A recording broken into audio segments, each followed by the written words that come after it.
shifting off the floor. We're using the floor to help us gain awareness of how it feels to get into the back of our hip to help us load for any hinging, any lunging, any takeoffs, any kind of power exercises. We need to be able to access getting into the back of that hip.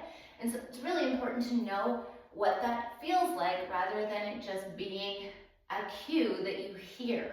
So we're going to come onto the floor, find ourselves all into our quadruped or beast position, access that breath to find that rib cage, pelvis stack. And from here, we can just start by shifting your weight over to one side and really imagining that you're taking that seat bone and shooting it to the wall behind you.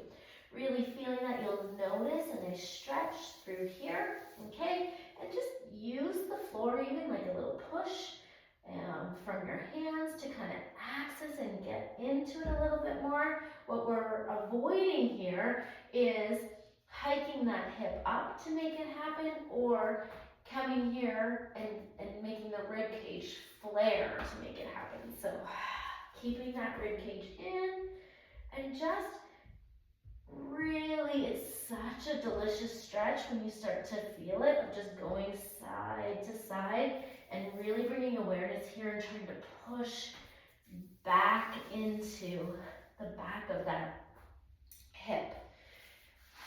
We can then start to change up the range of motion by adding a small yoga block, putting our knee on this, and from here we got options as well where we'll imagine the same thing, rib cage is in, pushing that hip back, okay, and just using the leverage of the yoga block.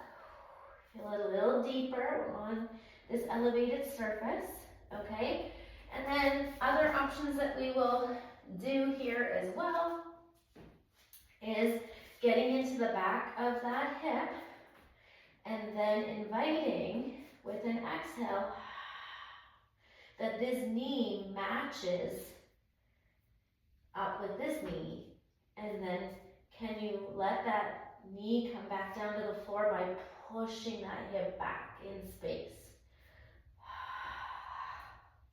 So inhale, letting that knee drop and pushing that back while the rib cage stays in, and then exhale. Pushing that knee through the block to elevate the opposite side to the same level, okay? Having some fun with that.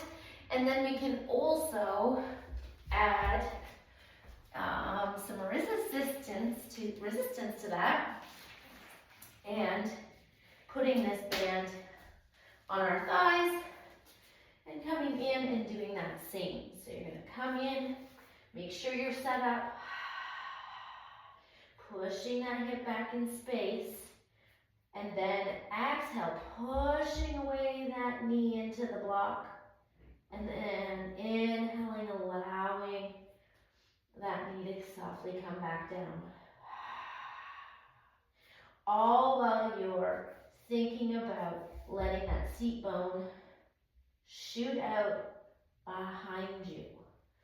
Ooh, she's spicy and fun and effective, and just really use these exercises to help you gain awareness in the sensation of what it's feeling and making that connection between what your breath is doing and the postures that you're doing are helping you load up your body in the optimal way.